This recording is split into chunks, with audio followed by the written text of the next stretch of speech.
শ্রমিক কর্মচারীদের কর্মবিরতিতে অচলাবস্থা চট্টগ্রাম বন্দরে। New mooring container terminal NCT বিদেশি প্রতিষ্ঠান ডিপি ওয়ার্ল্ডকে লিজ দেওয়ার সরকারি সিদ্ধান্তের প্রতিবাদে চট্টগ্রাম বন্দরে ধর্মঘট পালন করেছে শ্রমিক সংগঠনগুলো। সবশেষ খবর জানার চেষ্টা করব আমরা। এই মুহূর্তে আমাদের সাথে যুক্ত হচ্ছেন সহকর্মী মামুনুর রশিদ অভি চট্টগ্রাম থেকে। তিনি যুক্ত আছেন আমাদের সাথে। অভি, আপনি যদি আমাকে জানান যে সেখানকার সবশেষ অবস্থা কি, যে অচলাবস্থা তৈরি হয়েছে চট্টগ্রাম বন্দরে, এই মুহূর্তে শ্রমিক কর্মচারীরা কর্মবিরতিতে রয়েছেন, তারা কি বলছেন?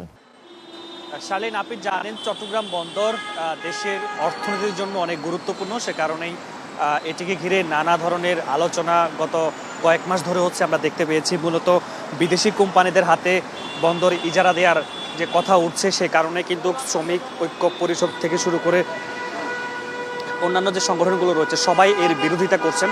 তারা বলছিলেন যে দেশের বন্দর বিদেশিদের হাতে দেয়া, সেখানে নানা ধরনের জটিলতা তৈরি হতে পারে, সমস্যার সম্মুখীন হতে পারে। সে কারণে কিন্তু পূর্ব ঘোষিত অনুযায়ী তারা সকাল 8টা থেকে বিক্ষোভ কর্মসূচি পালন করেছেন। যে কারণেই বন্দরের যে 3টি টার্মিনাল রয়েছে এনসিটি সহ প্রতিটি টার্মিনালে কিন্তু কার্যক্রম, খালাস কার্যক্রম, যে আনুষ্ঠানিক বন্দরের কার্যক্রমগুলো হয়ে থাকে সেগুলো বন্ধ ছিল। ফলে স্থবির হয়ে পড়ে পুরো বন্দরের কার্যক্রম।